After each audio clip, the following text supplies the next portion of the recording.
Hello, everybody, and welcome back to Cricket Unfiltered. It's our first wrap of the World Test Championship final. We're recording this at tea time. Paul and I will be doing our best to provide coverage of this tournament, recording at lunchtime, tea time, after play if we can. Paul, welcome to the show. What a first day so far. Hey, Menners. Hey, everyone.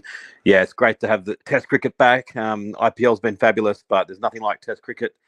And I'm a little bit out of practice. A bit nervous about how I'm going to go in this last session. It's now 20 past 12 in Sydney. It's going to finish pretty late, but I pride myself on being a big game player, so there could be some caffeine injections coming pretty soon. That's right. I've hit the snacks and the caffeine. But let's take you back to the beginning of play. Rohit Sharma won the toss and elected to bowl in overcast conditions. The real selection surprise was India. They left out Ravindra Ashwin and they brought in Umesh Yadav. Now, Paul, that's a bit of a surprise. I like Ashwin. I'm not sure Yadav's a better bowler. I like him enough to know his first name. It's not Ravindra, it's Ravichandran. You're right, it is late. Yeah, I thought it was a mistake to pick Yadav. I've been going on about how I think that Unadkat's form, his record is so impressive that I think that averaging 22 with the ball in first-class cricket in India, where conditions usually don't favour the fast bowlers, I, as an Australian fan, would have been a lot more nervous with him in there. To be fair to Yadav, although he started poorly, I think he's improved.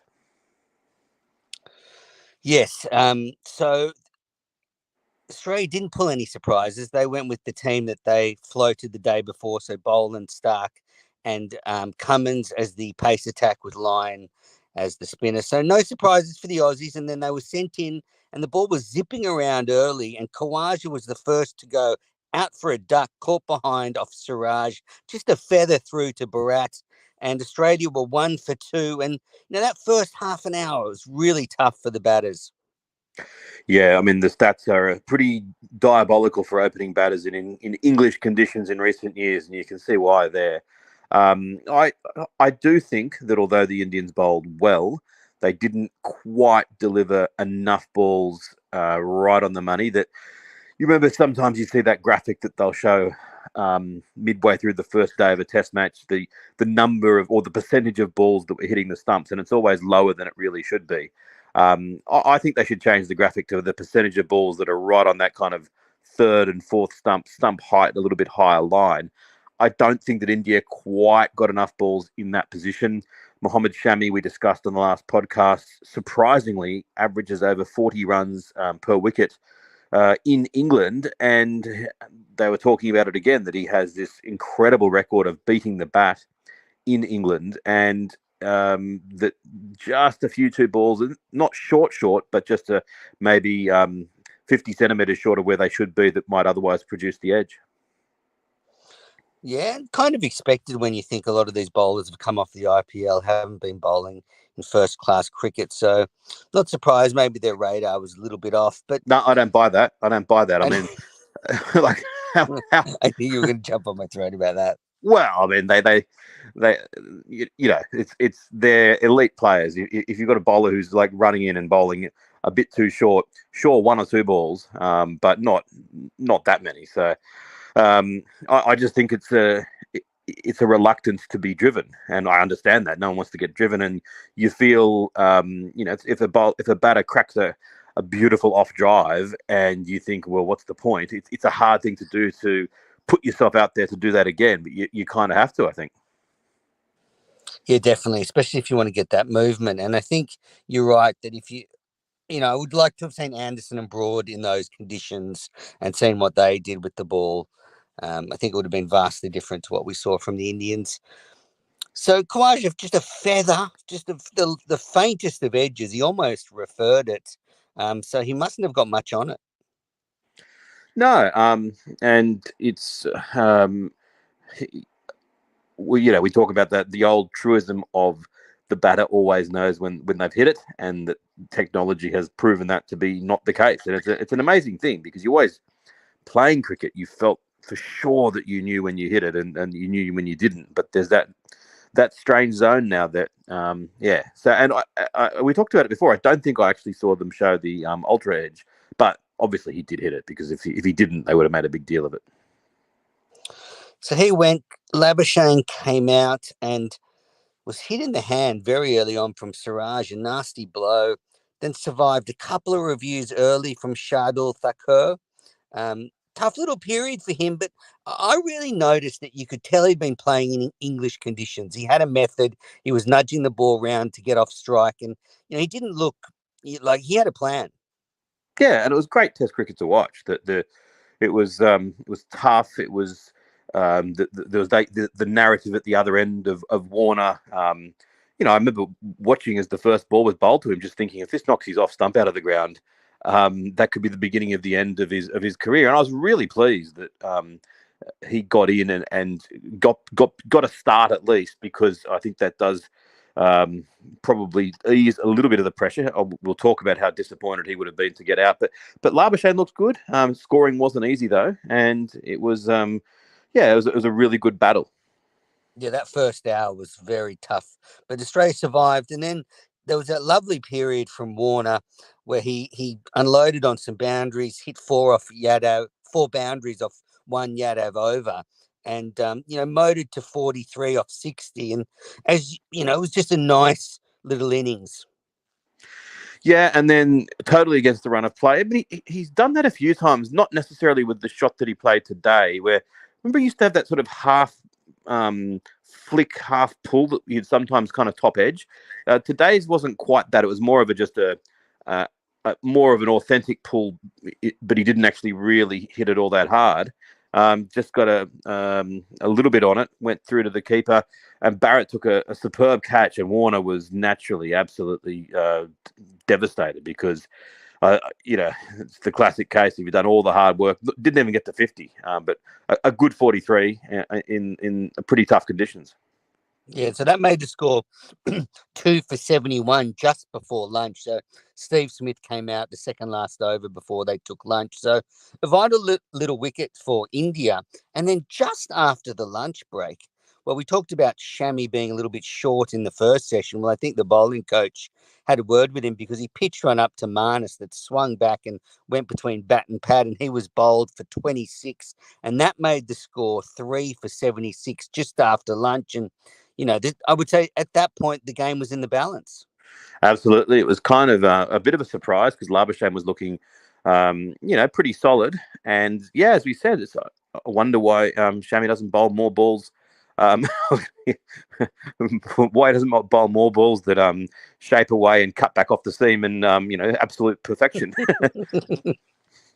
Absolutely. So Marnus was out, and Travis Head had joined Steve Smith in the middle, and we saw what we've seen so often from Travis lately. He came out and just started with a spade of boundaries. He raced to 30, and his strike rate was well over 100. And then his finished tee 60 not out of just 75 balls with a strike rate of 80 with 10 boundaries. So he goes into the tea break in good health there, really batting well, and the score is 3 for 170. I mean, that was a superb little innings from Travis. I hope he can go on with it after tea. Ultimately, if Australia do win the match, it could be the turning point. That we talk about how people talk of Bazball as being this exciting way to play, but I'm always making the point, I think it's actually the most pragmatic and intelligent way to play as well. That the notion that in Test cricket you've got to bat slowly, I just think is wrong, and has always been wrong. That the exceptions like Jeff Boycott are very much the exceptions. That the best players tend to be ones that have gone on with the job. And Travis Head, in this second incarnation or third incarnation or whatever it is of his Test career, he's going along since he's returned to the Australian side at a strike rate of over 80. They put the stats up just before the tea break. In the World Test Championship, he has the highest strike rate of any batter in this 2-year cycle, and the results speak for themselves. So I think that had he come out with an old-fashioned mindset of just to try to survive, then he may well have hung around, scratched around, got 20 odd, nicked one, and got out, and Australia could be At the moment, Australia's moving into the ascendancy. They could already be in trouble. Yeah, you're right. It was a superb counter attack, and as is the case with him, he often gets off to a very fast start, but then, he has been more measured. So, as I said, that strike rate was up around, well, he was 27 off about 13 balls at one stage. So now he's 60 off 75. He has been watchful. And since Jadeja has been brought into the attack, that slowed his scoring a little. It, it it has, and Jadeja's bowled some good balls. Some balls that have bounced a little bit and have spun a little bit. And yeah, I think that he's caused a little bit more of a concern than maybe was expected. But yes, Head has been noticeably largely watchful against Jadeja. Now, Smith's been at the other end. He's 33 not out off 102 balls. And I'm trying to look at the way India have been bowling to him. And it looks like they've been bowling to him the way they did a couple of years ago, where they try and tighten him up on the leg side. And then when they vary their line, it's kind of wide of off stump to test him out there, see if he'll make a mistake. I wouldn't say negative bowling, but it does slow Smith's scoring down, and he hasn't really tried to challenge that tactic yet by sort of moving around the crease or anything. Yeah, and it's always intriguing watching him bat in those circumstances because he talks about putting his ego to one side and just batting time. And I think usually that's the right way to go. But occasionally I think he is so good that if he was a little bit more aggressive at times, then it might be the right thing to do. 33 off 102, it's hard work. And it included a couple of flurries of boundaries. Aside from those sort of bright patches, he's been largely kept quiet, but he will argue he's 17 away from a 50. And, this is kind of what he did in 2019 in that famous first test where he got 100 in each innings. He started very, very slowly, and he often does that and then is often proven right. He's almost playing a bit of a patience game with the Indian attack at the moment.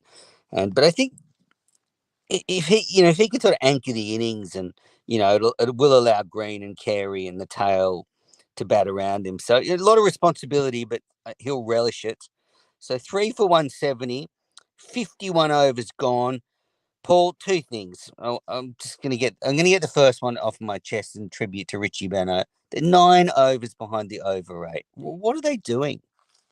Oh yeah, I mean it's par for the course in modern Test cricket that every single side does it, and no one holds them to account. And we've talked about it before that it is a problem because this has been, it has been really good cricket. But imagine how much better it would have been if in all the patches between the balls you could have sprinkled 54 extra deliveries in there. And it was meant to be when it was brought in that 15 overs an hour was the minimum.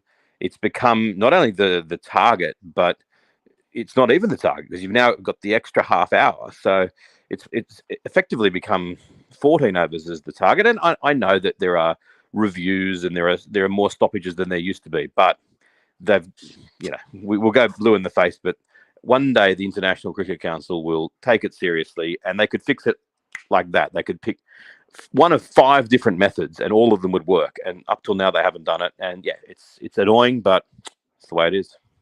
Yeah, I just had this moment, because what's been really nice about this match is in Australia, for those that have been watching in Australia, there's been a real sense of community with all of the country being able to watch it on free-to-air television for a change. And I looked at the time and it was 11:10 p.m.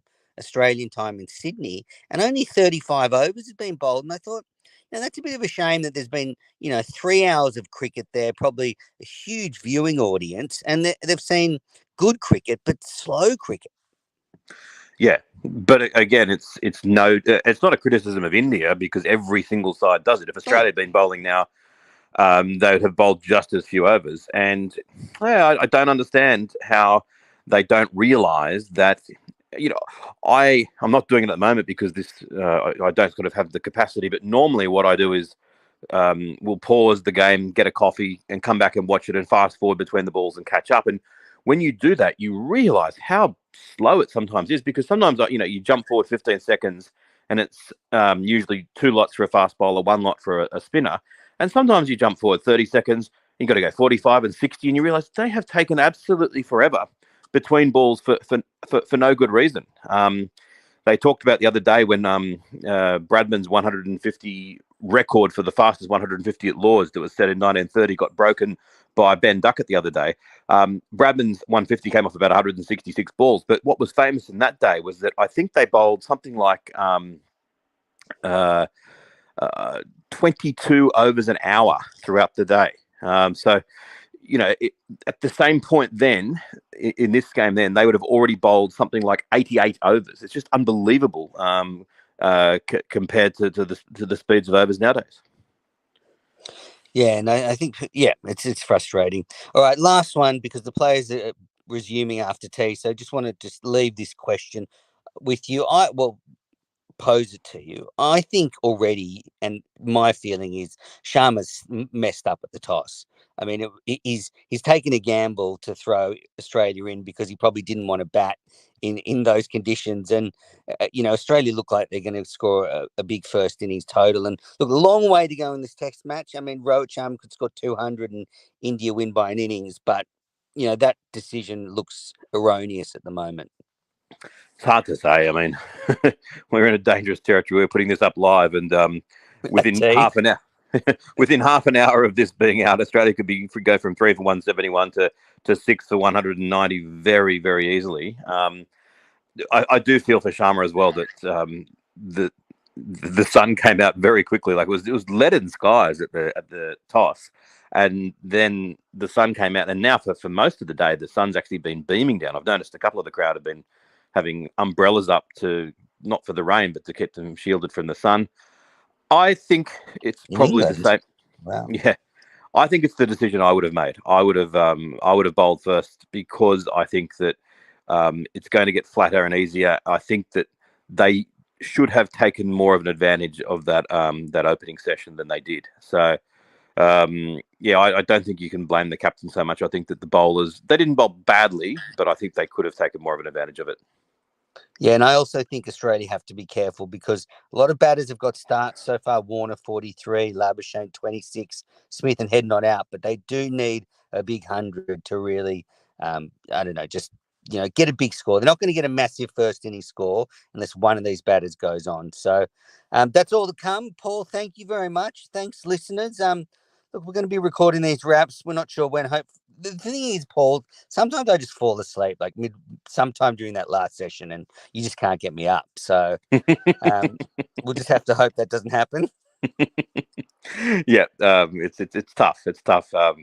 We deserve some sort of award for it, but the last session is always very difficult. Thanks, everyone. Thanks for listening, and we'll be back soon.